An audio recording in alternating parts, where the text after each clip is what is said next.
Yo, Kip Guy here. Hey, so I want to talk to you guys about how I get incredible bass in this room. And this is going to apply for any room that you are in, any room that you'll ever have. So let's get right into it. So the trick to having really impactful, dynamic, and explosive bass, and even loud bass, is simply multiple subs. So in this room, I have 3 subs, and I'm getting ready to put a 4th one in here. So in my front stage, my front left is my DIY sub. My right sub is the Rhythmic G25 HP. And then in the rear, I'm going to put another DIY sub, and then there is a DIY sub in the ceiling firing down into the room. So the G25 HPs from Rhythmic, I loved it so much that I DIY'd my own. I called Rhythmic and asked them, what do you have? What's the secret sauce? And then I made my own. So now I'm making another one. So we're gonna have 4 subs in this room. Multiple subs is not necessary necessarily to get a whole bunch of volume, although that will help. But you want even bass, and even in a room like this, you shift a little bit and you can hear a difference in overall bass quality, overall bass volume, evenness. So having multiple subs, usually having 4 in 4 different corners is the key. You want one in the front left, one front right, one rear left, one rear right. That's perfect. So that's what I'm achieving in this room too, regardless of it being small. It's not about getting loud bass, although the bass in here is nuts. It's more about making it even tight and making sure that everywhere I go has a good sound. So step 1 is getting multiple subs. Now multiple subs is the first step, but the more subs you have, the more calibration that's going to be needed. You cannot go out and just buy multiple subs and not calibrate them. So the step 2 of getting an incredible bass reproduction in your room is to calibrate the subs. If you put 4 subs in your room and just turn them all on and put them all at 50% volume, you will hate it. It will sound worse than just having one. But if you calibrate them, make sure you time align them, make sure they're all playing at the same volume.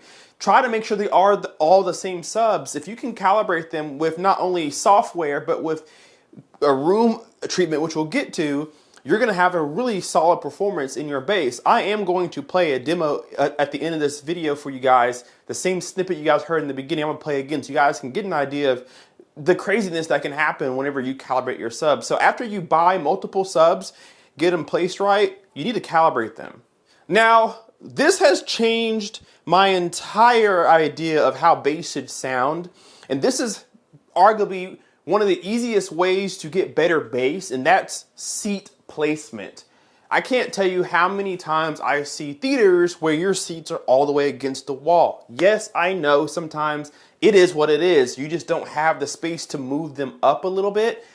Don't worry about it, but just know if your seats are all the way to the back wall, you're getting a lot of boundary gain. You may even have boomy bass, bloated bass. Yes, the bass is usually loudest at the back of the room because all of it's kind of stuck back there. All the pressure is just collecting back there.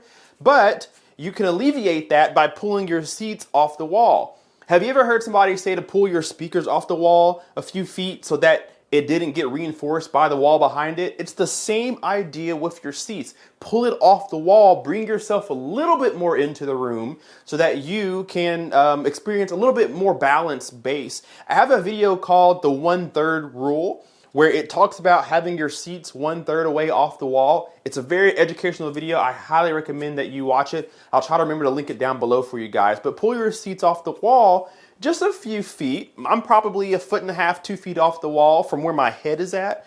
And now let me tell you, it makes for super deep bass, rumbly, chesty bass, but it's not bloated, over accented, or anything like that. So pull your seats off the wall, even a few inches if you can. All right, you knew it was gonna happen. We're gonna talk about acoustic treatment here. That is absolutely key, not only in bass, but in just sound altogether. Sound is a huge sound wave, and the deeper the note, the bigger the sound wave is, the harder it is to treat. But you wanna try to attack bass. Your little foam panels that you have on the wall, your 2-inch, 3-inch panels, they're not gonna stop a subwoofer's frequency. At best, you might get 100 hertz, 110 hertz, 120 hertz. You're not going to be able to treat 20 hertz, 25, 30 hertz without some bass traps. You want to put some bass traps in the corners of your room because that's where bass collects. Like I mentioned in the last clip, clip, if your seats are all the way in the back, or if you stand in the back, your bass will be louder to you because all of the energy is stuck back there. But you can get bass traps and put them in the corners of your room, especially the rear corners, so that you bring some of that sound wave forward. It doesn't get stuck in the corners. That way, if you do have to put your seats on the back wall, at least there's some treatment behind you to kind of help with that bad bass or the potential of it. So I don't have bass traps in this room yet, but I have some in my cart. I'm going to be putting some in some of the corners. I can't put any there in front of my amp rack door because it's my door, but I can put it behind the main door into the room and then behind the speakers to kind of help with that. So get some acoustic treatment. Yes, it will be expensive if you want it to be good. And yes, it will be thick because it requires 6, 8, 10-inch panels to be able to treat something as low as subwoofer bass. So it's very much worth it. It's not for everybody. All right, so this number 5, this tip here has been the absolute most critical piece to me getting really good bass in this room, and it's experimentation.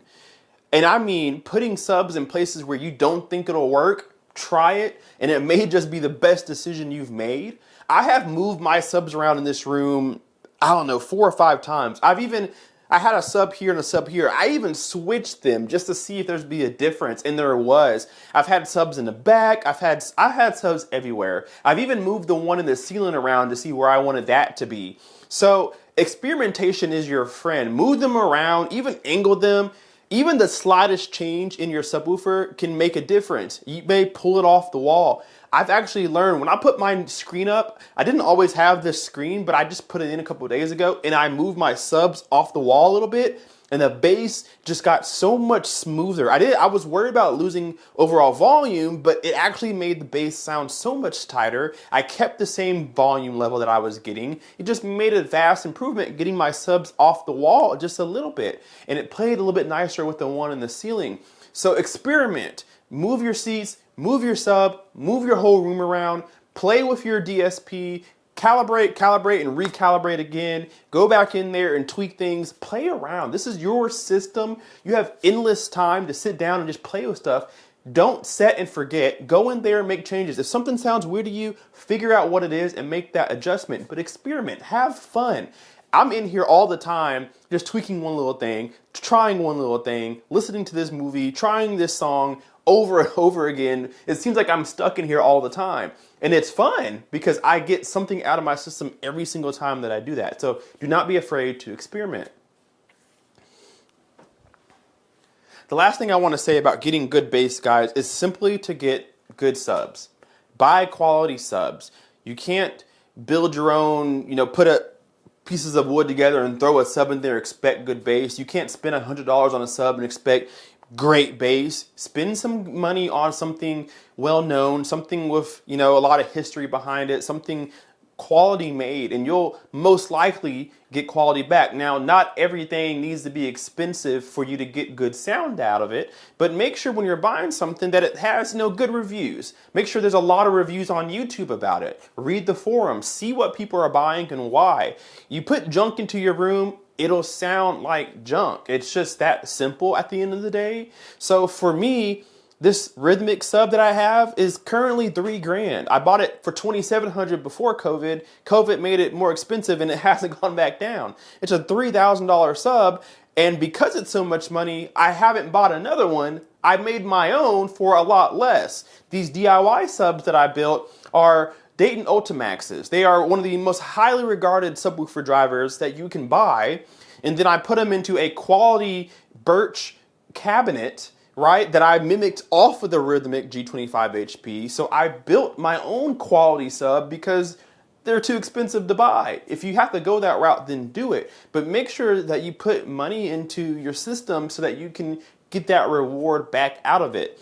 The saying in the home theater space, or just maybe in life in general, is buy once, cry once. Meaning it might be a lot of money, just go for it so that you only have to buy it one time instead of buying cheap gear, wishing you got the gear you wanted in the first place, then having to go out and get it anyway when you could have just bought it the first time. So get good quality subs, get acoustic treatment, make sure your seat placement is right, make sure you calibrate your subs, get multiple subs, and you'll have yourself a really good bass response.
Thank you so much for watching, and if you enjoyed this video, hit the like button. If you're new here, hit the subscribe button, and we will see you in the next video.